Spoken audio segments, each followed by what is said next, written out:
사사기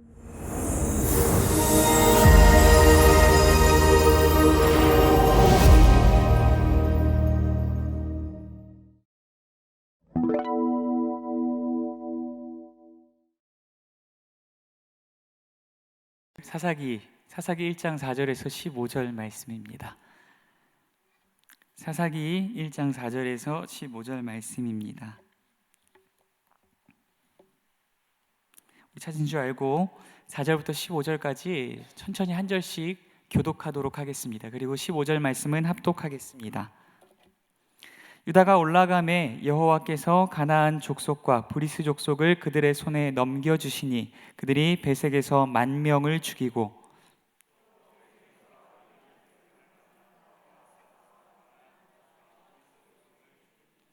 아도니 베색이 도망하는지라 그를 쫓아가서 잡아 그의 엄지손가락과 엄지발가락을 자르매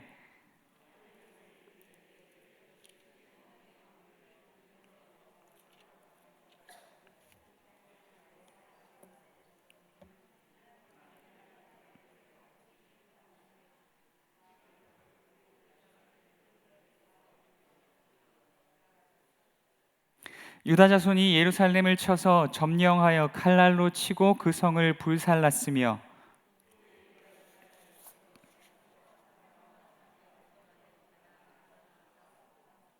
유다가 또 가서 헤브론에 거주하는 가나안 족속을 쳐서 세세와 아히만과 달메를 죽였더라.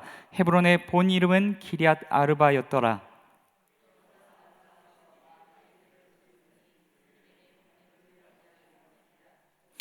갈렙이 말하기를 기럇 세벨을 쳐서 그것을 점령하는 자에게는 내 딸 악사를 아내로 주리라 하였더니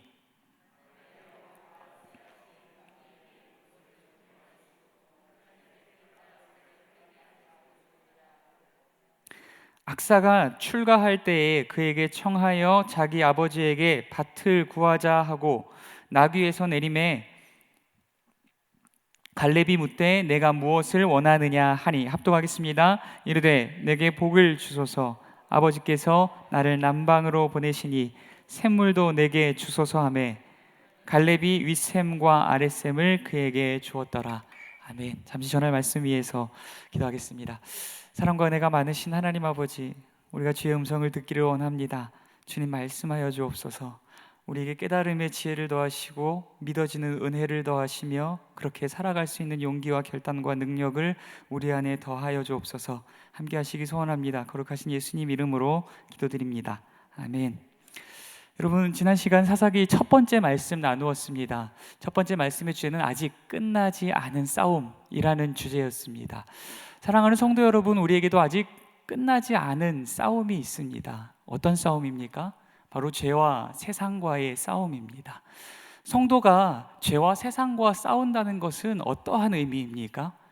세상 밖에 있는 죄인들을 찾아내서 그들을 칼로 죽이고 그리고 또 믿지 않는 자들을 칼로 죽이는 그런 싸움입니까? 칼과 창과 총과 방패로 싸우는 싸움을 의미합니까? 아닙니다.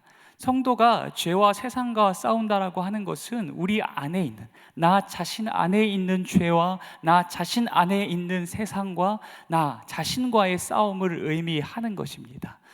앞서 말씀드렸다시피 우리에게는 아직 끝나지 않은 싸움이 있습니다. 우리는 그래서 멈춰설 수 없습니다. 머물러 안주할 수 없습니다. 우리에게 남겨진 이 죄와 세상과 나 자신과의 싸움을 끝까지 싸워 나가야만 합니다. 그런데 성경은 이 싸움에서 승리할 수 있는 방법을 우리에게 분명하게 이야기합니다. 지난 시간을 통해서 다루었습니다. 무엇입니까? 하나님의 말씀에 대한 전적인 순종입니다.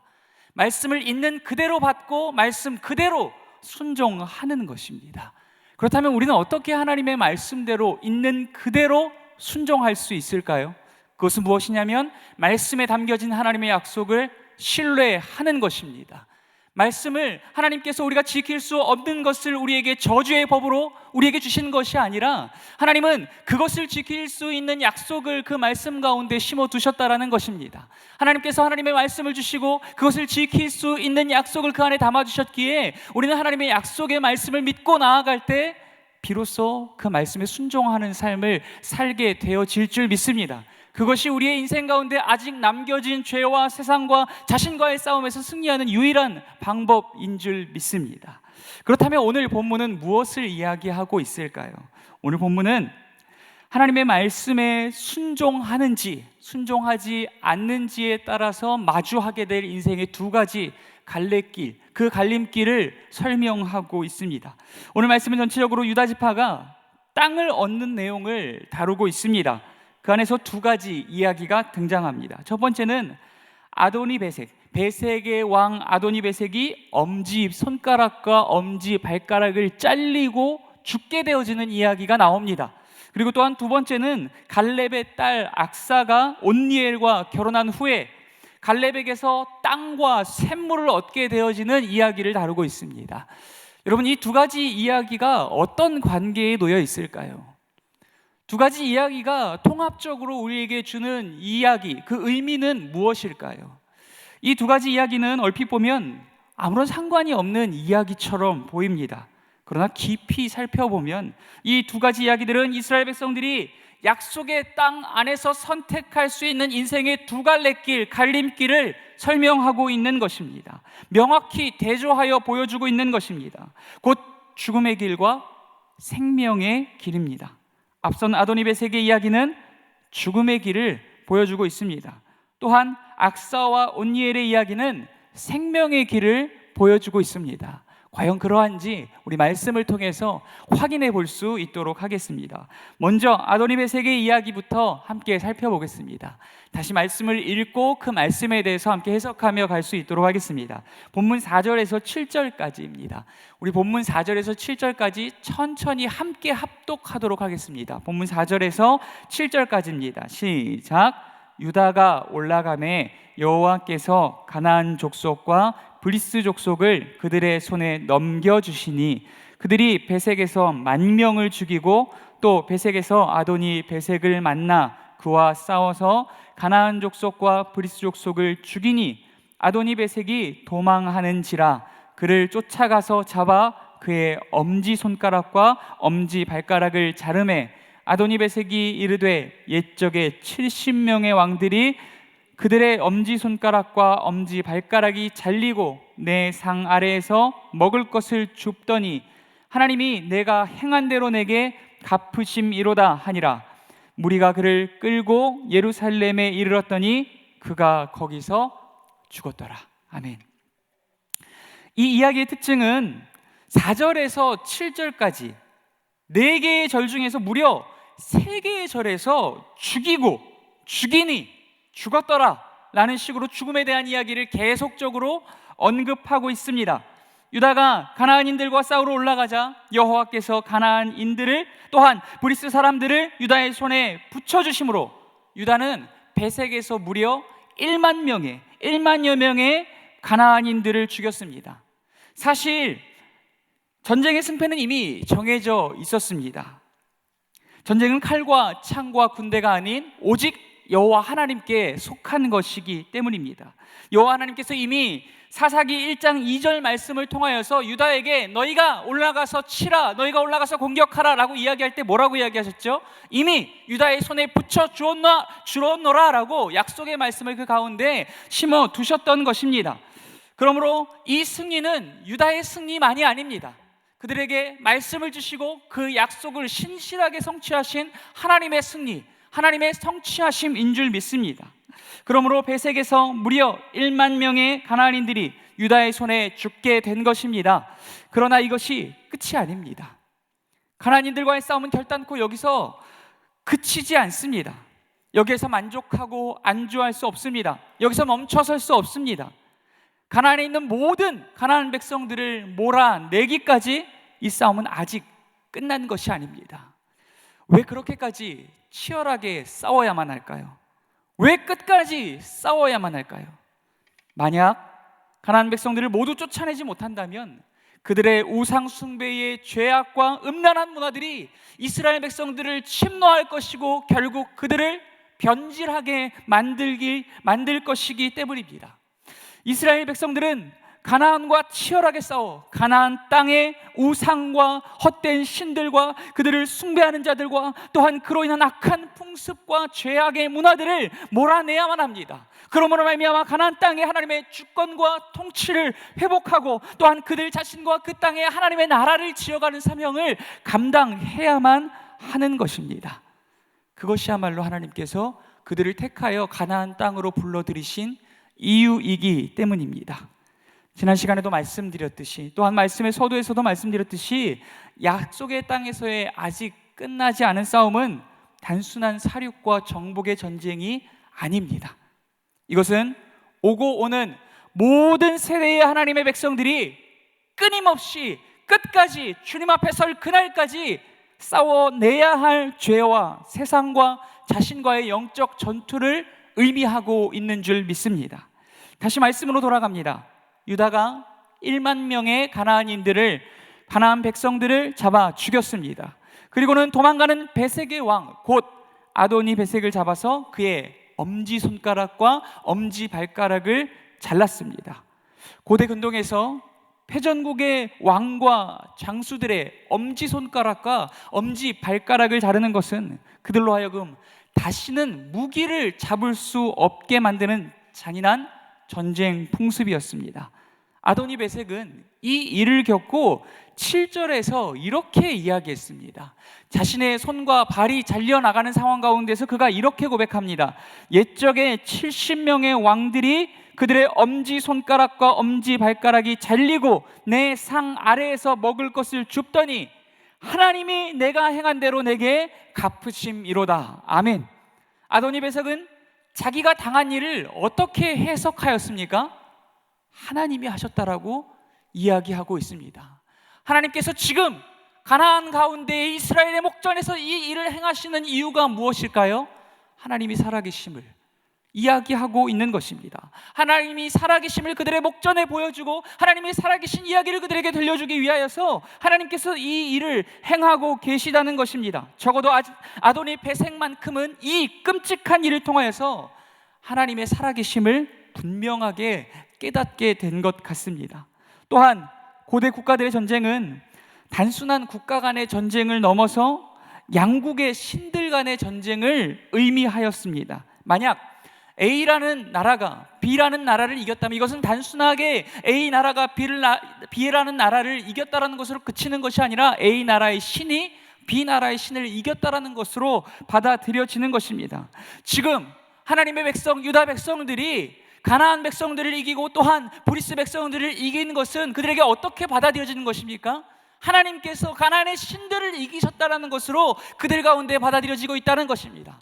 적어도 유다 백성들 가운데에 온 이스라엘들 가운데에 가나안 백성들 가운데 그 이야기를 경험하지 못한 또한 전해들은 모든 가나안 족속들 가운데에 하나님의 살아계심이 이 사건을 통하여서 분명하게 드러나게 된 줄 믿습니다. 또한 그 역할을 위하여서 하나님께서 이 일을 행하고 계시다는 것입니다. 아도니 베색이 비록 예전에는 70개의 나라를 멸망시키고 또한 70여 명의 왕을 발 아래 두었던 엄청난 군사력과 부를 지닌 위대하고 강력한 왕이었다 할지라도 하나님과 하나님의 백성들에게 대적한 그의 결국은 엄지손가락과 엄지발가락이 잘린 채 끌려가는 한낱 포로에 불과한 것입니다. 그가 예루살렘까지 끌려가 죽임을 당하는 과정을 지켜본 자들은 철저히 깨닫게 되었을 것입니다. 무엇이냐면 하나님께 대적하는 자들이 맞이하게 될 처참한 결말입니다. 그들은 이 사건들을 통하여서 분명히 깨달았을 것입니다. 하나님의 살아계심과 하나님의 편에 선 자들에게 주시는 승리하심과 또한 하나님께 대적하는 자들에게 그들이 맞이하게 될 처참하고도 끔찍한 결말을 말입니다. 우리 또한 유다의 승리와 아도니 베색의 처참한 결말을 통해서 분명히 깨달아야 할 것이 있습니다. 전쟁은 누구에게 속한 것입니까? 오직 여호와께 속한 것인 줄 믿습니다.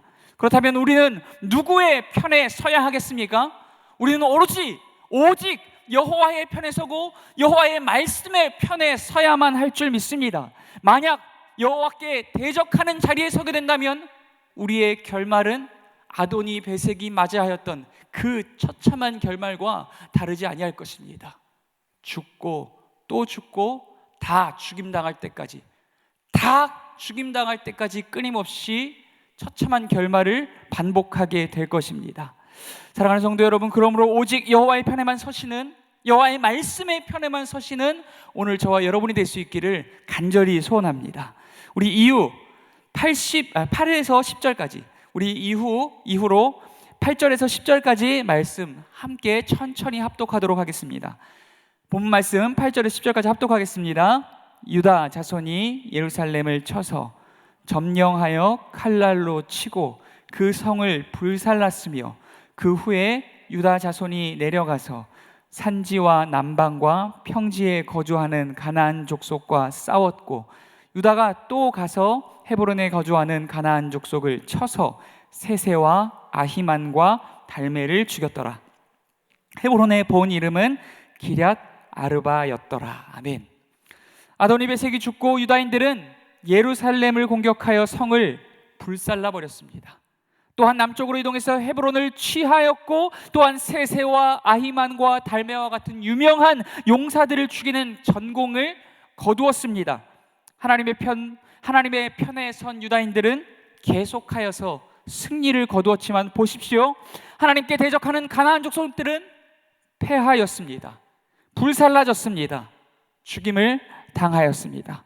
아도니베섹과 죽임당한 장수들과 가나안 백성들의 처참한 결말은 인생 가운데 우리가 마주하게 될 두 갈래길 중 죽음의 길에 대하여서 우리에게 알려주고 있습니다. 하나님께 대적하는 자, 그 길의 끝에는 처참한 죽음이 기다리고 있다. 이것을 우리에게 이야기하고 있는 것입니다. 이제 이와 반대로 생명의 길에 대하여서 말씀을 함께 나누어 보도록 하겠습니다. 우리 본문 11절에서 15절까지입니다. 본문 11절에서 15절까지 천천히 합독하도록 하겠습니다. 거기서 나아가서 드빌의 주민들을 쳤으니 드빌의 본 이름은 기럇 세벨이라. 갈렙이 말하기를 기럇 세벨을 쳐서 그것을 점령하는 자에게는 내 딸 악사를 아내로 주리라 하였더니, 갈렙의 아우 그나스의 아들인 온니엘이 그것을 점령하였으므로 갈렙이 그의 딸 악사를 그에게 아내로 주었더라. 악사가 출가할 때에 그에게 청하여 자기 아버지에게 밭을 구하자 하고, 나귀에서 내림에 갈렙이 묻되 내가 무엇을 원하느냐 하니, 이르되 내게 복을 주소서. 아버지께서 나를 남방으로 보내시니 샘물도 내게 주소서 하매, 갈렙이 윗샘과 아랫샘을 그에게 주었더라. 아멘. 유다 지파는 하나님이 함께 하시며 그들에게 주신 승리의 경험으로 인하여서 지금 얻은 승리에 만족하며 안주하지 않았습니다. 그들에게 아직 남아있는 그 싸움을 계속하여 싸워 나갔습니다. 그런데 이 이야기에서는 앞선 4절에서 10절까지 이야기와 달리 누구를 죽였다라는 말이 나오지 않습니다. 아까 전에 제가 말씀드렸다시피 앞선 4절의 말씀, 4, 5, 6, 7 말씀 가운데에 3번 반복되었던 말이 있습니다. 그것은 바로 죽음에 관한 이야기였습니다. 죽고 또 죽고 다 죽었다라는 이야기가 이 3절 가운데 나와 있었습니다. 그런데 지금 이 뒤쪽의 말씀 11절에서 15절까지 반복되어지는 네 번이나 반복되어지는 한 가지 단어가 있습니다. 뭐냐면 히브리어로 나탄이라는 단어입니다. 이 나탄의 뜻은 뭐냐면 주다라는 뜻입니다. 이 두 가지를 통해서 한번 말씀을 묵상해 보자면 이렇습니다. 하나님의 편에 서지 않은 자, 하나님을 대적하는 자들은 어떤 결말을 맞이합니까? 죽고 또 죽고 다 죽습니다. 그러나 하나님의 편에 선 자, 하나님의 말씀의 편에 선 자는 어떤 결말을 맞이합니까? 하나님께서 주시고 또 주시고 더 주시고 다 주십니다. 그 이야기를 지금 이 두 가지 이야기를 통하여서 대조하고 있는 것입니다. 유다 지파는 드빌 곧 기럇 세벨이라는 곳을 공격하기에 이르렀습니다. 여기서 갈렙과 악사와 온니엘이라는 사람들이 등장합니다. 갈렙은 드빌을 공격하여서 취하는 자에게 자기의 딸 악사를 주겠노라 라고 이야기했습니다. 약속했습니다. 이때 갈렙의 조카인 온니엘이 드빌을 쳐서 취하는 용맹을 발휘했습니다. 이에 갈렙이 전쟁에 승리한 조카 온니엘에게 약속대로 자기의 딸 악사를 주었습니다.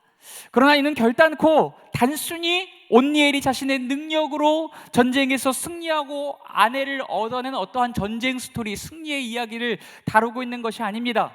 하나님께서 하나님의 편에 선 자들에게 어떠한 복을 주시는지를 이야기하는 본문들인 것입니다. 하나님께서 유다에게 약속하신 대로 가나안을 유다인의 손에 붙이심으로 또한 유다가 가나안 땅을 얻게 된 이야기이기도 한 것입니다. 하나님께서 유다에게 가나안 땅을 주셨고 또한 무엇을 주셨습니까?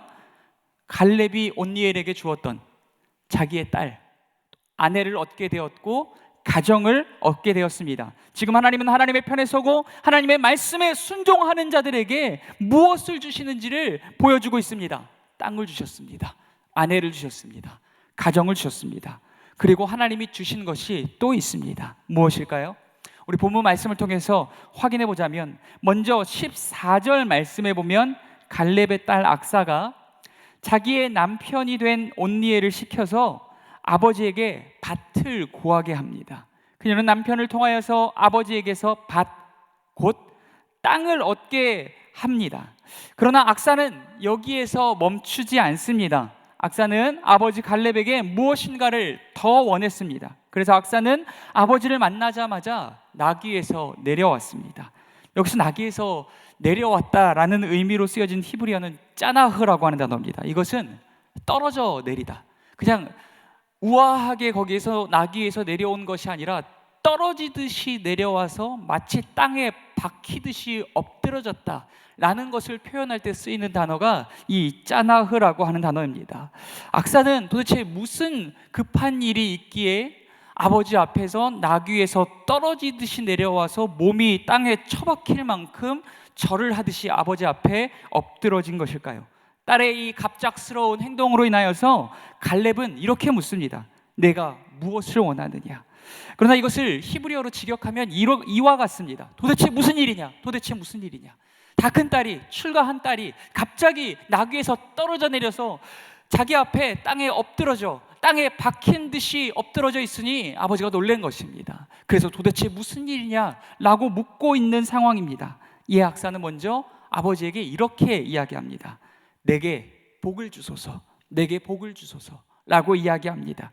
그리고는 아버지에게 그 자신이 원하였던 복이 구체적으로 무엇인지에 대해서 풀어서 이야기합니다. 아버지가 남방에 땅을 주셨으니 그곳에 샘물도 내게 주소서 라고 이야기합니다. 갈렙이 악사와 온니엘에게 준 남방의 땅은 아마도 강수량이 많지 않은 건조한 반사막 지역이었을 것입니다. 씨를 뿌렸을지라도 또한 샘물이 없다면, 물이 없다면 결단코 씨앗이 자랄 수 없으니 그 땅은 무용지물일 수밖에 없었을 것입니다. 이에 악사가 아버지 갈렙에게 복을 달라라고 구하였고 또한 구체적으로 샘물을 달라라고 구하고 있는 것입니다. 이에 갈렙은 어떻게 반응했을까요?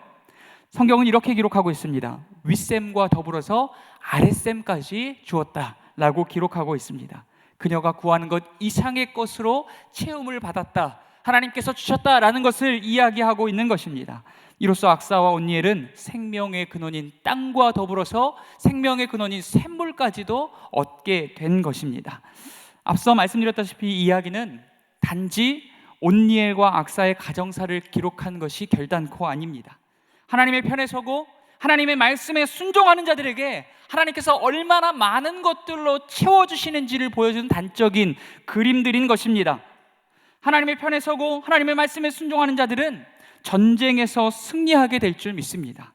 성을 점령하게 될 줄 믿습니다. 아내를 얻게 될 줄 믿습니다. 가정을 얻게 될 줄 믿습니다. 나아가서 생명의 근원인 땅을 얻게 될 줄 믿습니다. 나아가서 생명의 근원인 샘까지도, 그 샘, 자기가 구하였던 샘이 아니라 윗샘과 아랫샘까지도 넘치도록 부음을 받게 될 줄 믿습니다.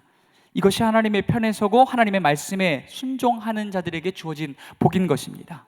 하나님의 편에 서고 하나님의 말씀에 편에 선 자들은 단지 죽음의 반대편에 서서 겨우 당장 죽임 당하지 않는 것만으로 만족하며 사는 시시한 인생이 아니라는 것입니다. 하나님께서 생명의 축복을 그들 가운데 넘치도록 부어주시고 또 부어주시고 또 부어주시는 줄 믿습니다.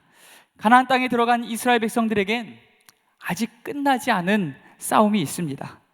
그들은 하나님을 대적하는 가나안의 모든 족속들을 그 땅에서 완전히 몰아내기까지 싸우고 또 싸우고 또 싸워야 할 것입니다. 그렇다면 그들이 그 끊임없는 싸움 가운데에 날마다 승리할 수 있는 비결은 무엇입니까? 오직 하나님의 약속의 말씀을 믿음으로 그 말씀에 전적으로 순종하는 삶을 살아가는 것인 줄 믿습니다. 하나님은 약속의 말씀을 믿고 그 말씀에 순종하여 아직 끝나지 않은 싸움을 싸워 나아가는 자들 가운데 반드시 승리를 주시고 넘치는 생명의 축복을 주시고 또 주시고 다 주시는 줄 믿습니다. 그러나 하나님을 대적하는 자들에게는 패배를 주시고 그들은 처참하게 죽임당하며 끔찍한 멸망을 당하게 될 줄 믿습니다. 사랑하는 성도 여러분, 우리도 마찬가지입니다. 우리 앞에 두 가지의 갈래길이 놓여져 있습니다. 여호와의 편에 서는 것, 여호와의 말씀의 편에 서는 것, 그리고 하나님을 대적하는 자의 자리에 서는 것입니다. 어디에 서시겠습니까? 우리가 여호와의 편에 서는 것, 하나님의 말씀의 편에 선다라는 것은 단지 말씀을 읽고 묵상하는 것에 그치는 것이 아니라 그 말씀대로 살아내기 위한 끊임없는 싸움을 싸워낸다는 것입니다. 그 말씀을 의지하여서 죄와 세상과 나 자신과 끊임없는 싸움을 싸워낸다는 것을 의미합니다. 우리는 이 말씀에 어떻게 싸워나가야 날마다 승리할 수 있습니까? 오직 여호와의 말씀에 전적으로 있는 그대로 순종할 때 날마다 승리하는 삶을 살아가게 될 줄 믿습니다. 어떠한 계산도 필요 없습니다. 어떠한 계획도 필요 없습니다. 성공과 이익에 대한 어떠한 유혹 앞에서도 주저하지 않으며, 또한 우리가 보게 될 어떠한 손해와 피해 앞에서도, 어떠한 두려움 앞에서도 우리가 안주하지 않는 것, 머물지 않는 것, 주저하지 않는 것, 그것이야말로 우리로 하여금 우리 앞에 놓여진 싸움을 끊임없이 끝까지 싸워 나아가게 하는 비결인 줄 믿습니다. 우리가 만약 삶에 주어지는 어떠한 유혹과 두려움 앞에서 머뭇거리고 주저한다면, 하나님의 말씀에 있는 그대로 순종하지 못하고 작은 부분들에서 타협해 나가기 시작한다면, 지난주에 나누었던 말씀과 같이 그 작은 타협들이 하나님을 왕좌에서 밀어내고 스스로를 왕좌에 앉히며 하나님의 뜻대로, 하나님의 말씀대로가 아닌 자기의 소견에 오른 대로 살아내는 괴물스러운 사사기의 백성들을 만들어내는 결과를 우리의 인생 가운데에도 가져오게 될 줄 믿습니다. 우리에겐 아직 남겨진 싸움이 있습니다. 그러므로 우리는 멈춰설 수 없습니다. 머물러 안주할 수 없습니다. 오로지 여호와의 말씀만을 붙들고 그 약속의 말씀을 믿음으로 그 말씀에 있는 그대로 순종하는 삶을 살아갈 때 성령께서 우리를 도우시고 날마다 승리하고 또 승리하며 최후 승리에 동참하게 될 줄 믿습니다. 이것이 오늘 말씀이 우리의 삶 가운데 주는 분명한 메시지인 줄 믿습니다. 우리의 삶에 두 가지 갈래길이 있습니다. 여호와의 편에 서는 것, 여호와의 말씀의 편에 서는 것, 또한 여호와께 대적하는 자리에 서는 것입니다. 믿음으로 여호와의 편에 서는 삶, 믿음으로 여호와의 말씀의 편에 서는 삶, 여호와의 말씀에 있는 그대로 순종하는 삶을 우리의 인생의 자리에서 살아내는 삶, 오늘 저와 여러분이 살아낼 수 있기를 간절히 소원합니다. 기도하겠습니다.